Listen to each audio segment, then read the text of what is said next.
Good morning. Chers collègues, bonjour.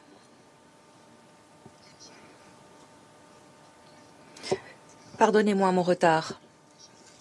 Nous avons tenu des consultations au sein du groupe A3+. Je déclare ouverte la 9849e séance du Conseil de sécurité.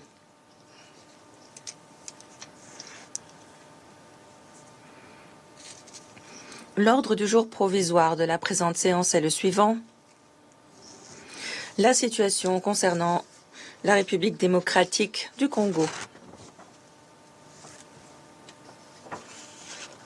L'ordre du jour est adopté.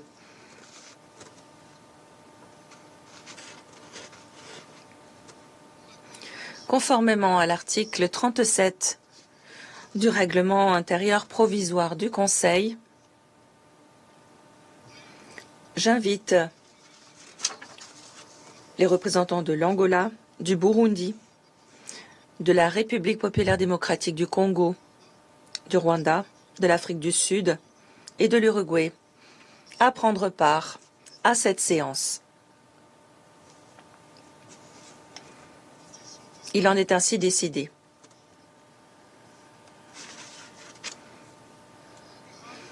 Au nom du Conseil,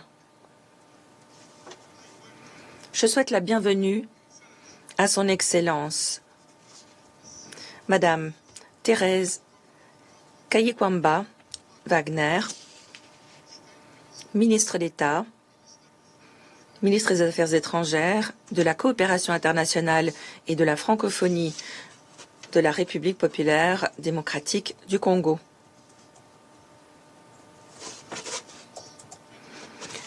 Conformément à l'article 39 du règlement intérieur du Conseil, j'invite les intervenants principaux suivants à prendre part à cette séance. Madame Bintou Keïta, représentante spéciale du secrétaire général et chef de la mission des Nations Unies pour la stabilisation en République démocratique du Congo. Monsieur Jean-Pierre Lacroix, secrétaire général adjoint aux opérations de paix, et Madame Joy Msuya, sous-secrétaire générale aux affaires humanitaires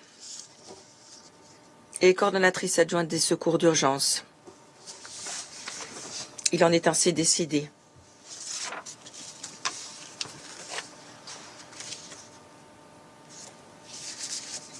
Le Conseil de sécurité va maintenant entamer l'examen du point 2 de l'ordre du jour. Et je donne la parole à Monsieur Jean-Pierre Lacroix.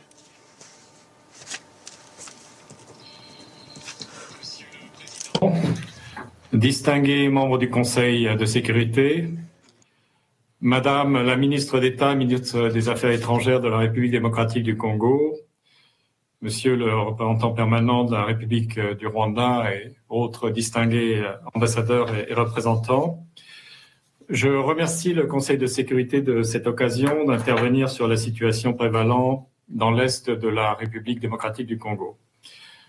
Je ferai une brève déclaration liminaire avant l'intervention de mes collègues Bintou Keïta et Joyce Msuya.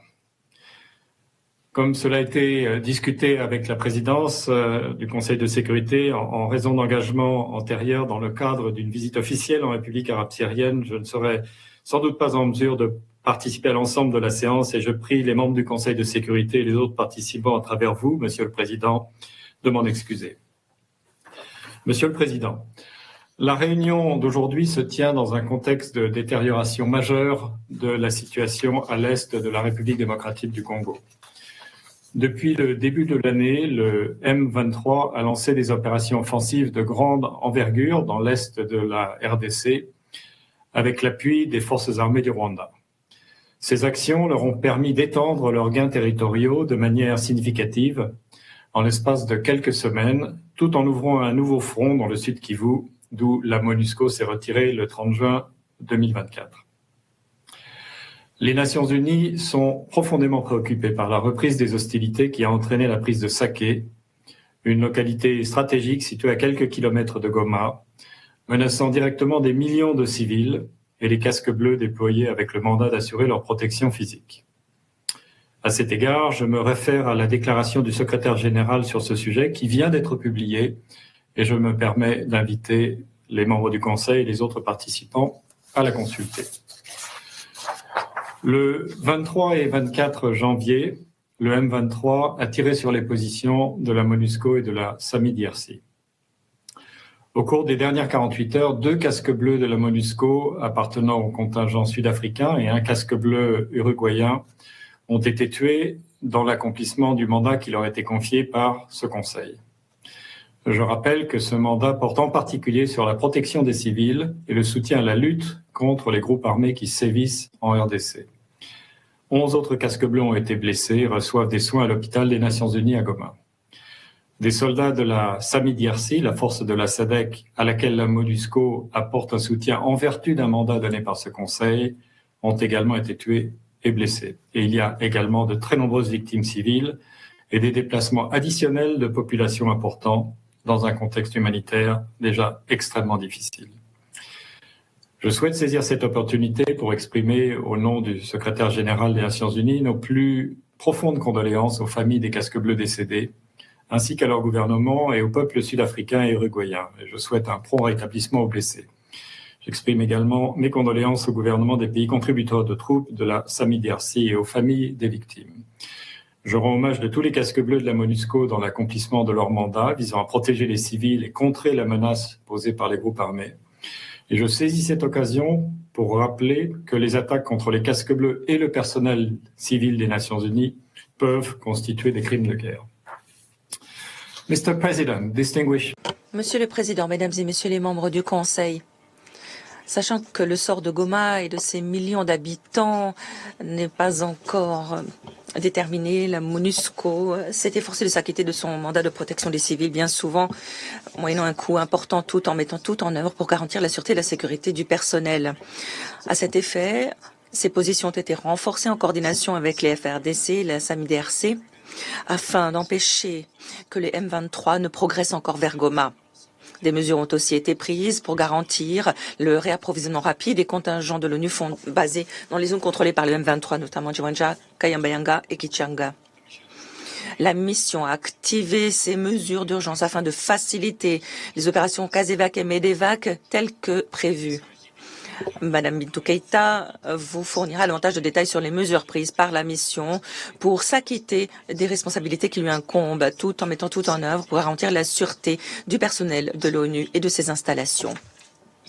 Monsieur le Président, en ces heures critiques, sachant que la vie de nombreux civils casques bleus sont menacés, le respect du mandat du Conseil par ailleurs menacé, la MONUSCO demeure déterminée à préserver son mandat en dépit des difficultés.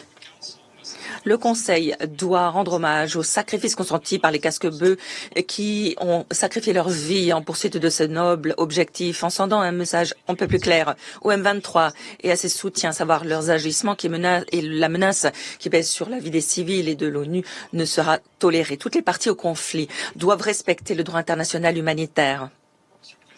Distingués membres du Conseil, il est impératif que le M23 cesse immédiatement ses hostilités et se retire des territoires occupés. La violation de la souveraineté et de l'intégrité territoriale de la RDC constitue une atteinte aux principes fondamentaux du droit international et de la Charte des Nations Unies. Les Nations Unies continueront de collaborer avec les principaux acteurs pour encourager les parties prenantes à reprendre les négociations dans le cadre du processus de Luanda que les Nations Unies soutiennent totalement. Dans ce contexte, je tiens à rappeler les progrès significatifs réalisés au cours des derniers mois dans le cadre de ce processus. Il est crucial que ces acquis ne soient pas perdus. Le retrait des forces rwandaises de l'Est de la RDC doit être effectif. Le plan de neutralisation des FDLR doit être mis en œuvre. Et le mécanisme de vérification ad hoc renforcé doit être pleinement opérationnalisé.